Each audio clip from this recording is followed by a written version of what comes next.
evening, all. Hello, everyone.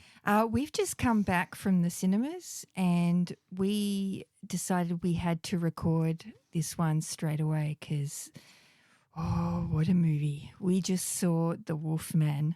Oh, Wolfman, is it? Wolfman, yeah. 2025. Yeah, directed by Leigh Whannell. Oh, boy. Now, anyone who knows me will tell you that I do not scare easy. Huge horror fan. Do not scare very easy. It's hard to get a scare out of them. Yeah. Having said that, werewolf movies have always been my Achilles heel ever since my grandfather let me watch American Werewolf in London when I was 7.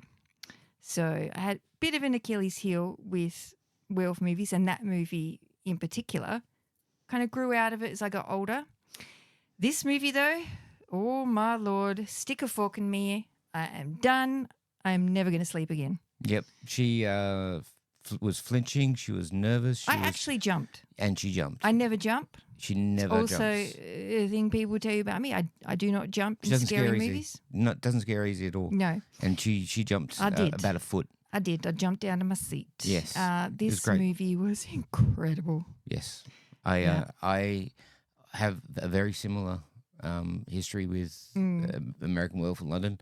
It's probably one of the first films I remember watching as a kid and being completely ruined by it. I mean, I always said, fuck John Landis. Yes. Because he Those did yellow Thriller. eyes, damn it. Yeah, Thriller, Twilight Zone, the movie with the wraparound with Dan Aykroyd. Yeah. And, of course, American Werewolf in London. And since I saw that film, I've not liked hospital beds or running in the woods. Yes. Yes, the woods scare me. Yes.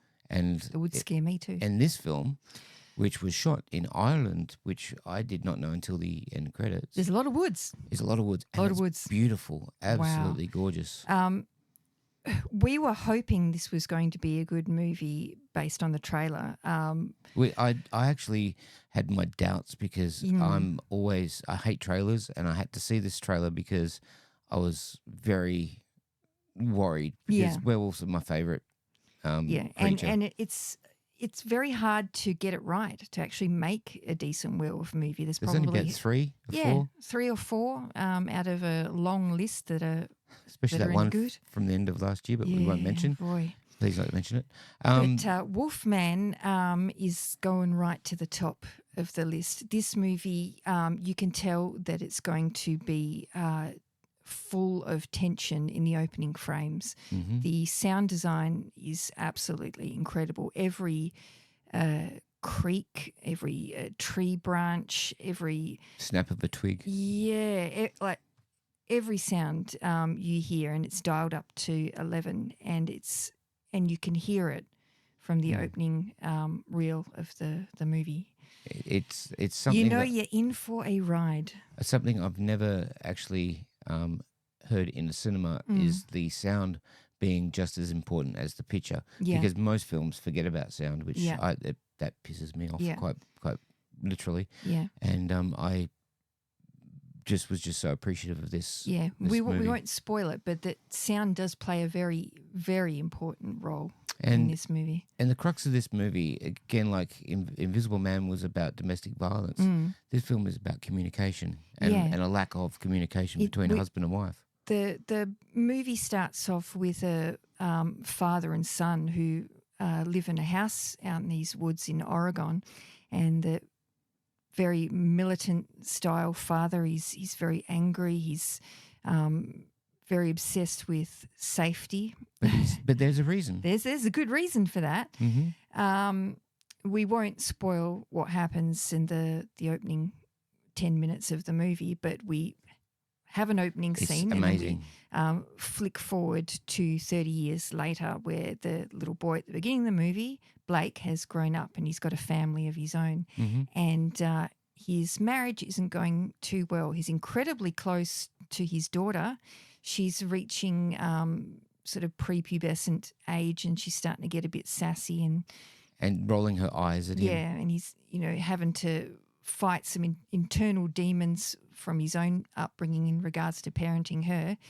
And his marriage isn't going on very well. Not at all. They've got a severe lack of communication. Yes. And so Blake gets notification that the state of Oregon has officially declared his father dead because he went missing in the woods many, many, many years ago and was never found. Mm-hmm. So they've officially declared him as dead, and now he needs to go back home and, Wrap up the estate. Basically. And I think we leave it right there. Yes, we can't tell you anything else really without spoiling the movie. I mean, the trailer kind of shows you a little bit what happens. But we will only talk about what's in the trailer, nothing more. Nothing more, because this is a movie that you definitely have to see. An experience. Now, we know that Blake takes his family out to the house, and they encounter a werewolf. Or something. Yeah, or something. And we're not going to say it is a werewolf. Yeah. And it's not a spoiler because it's in the trailers, but Blake gets scratched. And the rest of the movie is a decline in communication. Yeah. That's very sufficient. Yes.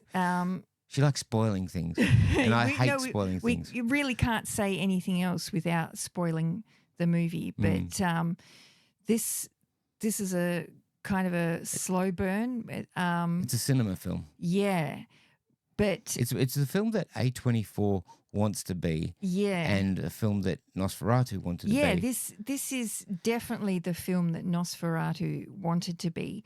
When I say slow burn, I do not mean boring. The tension is ramped up to 11. Starts. This is the first frame. Mm-hmm. Goes to there. The second frame and stays there the whole movie. We had that heavy feeling in our chest throughout the entire movie, and it did not let up, not for 1 minute. Not for a second. So even though it's a slow burn, it's a journey, but it is an incredibly tense journey.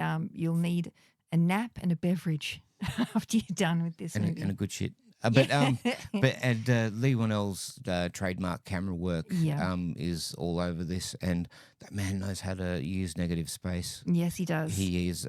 He's a master. I'd actually say, I would have said James Wan is Australia's best director once upon a time, but I actually think Leigh Whannell has is Australia's best director. Got some particular camera techniques that really help sell. What the character is, what the character is feeling at that moment, and it can be nauseating, but that's kind of what you should be feeling in that moment. I suffer from Meniere's, right? Meniere's disease, and it's the inner ear imbalance, and what he was going through in that one scene, it was very much like what I go through when I get vertigo. Yeah, and I was just like, oh, because it's hard to watch that scene because it's like. It makes you nauseous, but also it's double nauseous because I suffer from this and it was making me feel a bit ill. And that's a great thing. Yeah. I want to feel that when I'm watching a movie. Exactly. The journey to Wolfman in this movie is incredibly relatable. Mm-hmm. The choices that Leigh Whannell makes in showing us what's happening, is very, very clever, and you will find it very familiar.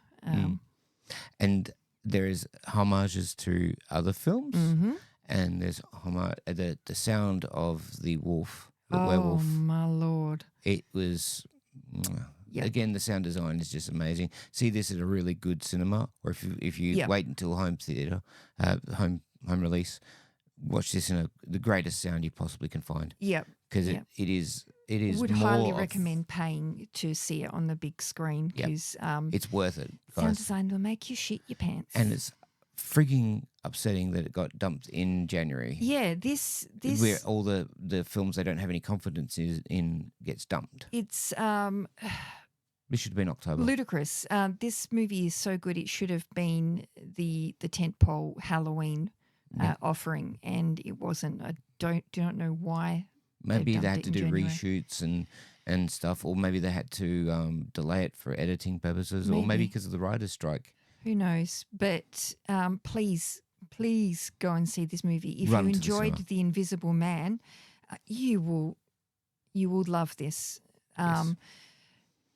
I have to say, it's definitely in my top 3 best werewolf movies of all time. Me too. I don't say that lightly because, She's a werewolf aficionado. yes, I am. We love Oscar. Being as it's one of the few things that can actually scare me, I'm quite critical when it comes to werewolf movies. Mhm. And I found myself jumping out of my seat, which I never do. I found myself going, nope. Yeah, nope. Yes, you did. And several scenes in the film, and I actually found myself opening my mouth, covering my mouth like this, just all of the things that you do in a horror movie that I normally don't do, I did in this movie. It's like watching a film with you when you're a teenager. Yeah. It gave me that feeling of Yeah. like when I was 14 and discovering all the horror films Yeah. that actually scared me. Yeah. This is exactly the same sensation. Yeah. So what are you going to give this one? It's a 10. I hope, is going to be a movie that is talked about, learned from years from now. The sheer camera work. We can't tell you about the camera work. We can't tell you about the camera choreography. Yeah, because or what everything happens. is a spoiler. Everything is so Intricate. cleverly done and put together in this soup that makes this brilliant movie. So we really, except to say that it's all brilliant, we can't tell you anything else. I'm going to give it a 10 too. Yeah. It's the second 10 of this year that I've seen. Yeah. But Good it's start to 2025. But it's the first 10 of a film that has come out in 2025. Yeah. So just you run to the cinema. I know that a lot of people out there are struggling at the moment and have had a lot of tragedy. But if you want to take your mind off things and take your mind off into some unreal horror of epic proportions, this is the film to do it. Yeah. And yeah, just if anything to support Leigh Whannell, he's proven his worth with The Invisible Man, and I think he's most definitely cemented himself as one of the horror greats in this movie. I hope they give him more. I want him to do Creature from the Black Lagoon. Yeah, give him all of the classic Universals, horror. yeah. Anyway, so from me, stay hydrated. And remember, leggings are not pants. Especially if they get scratched. I know. Useless. Yeah.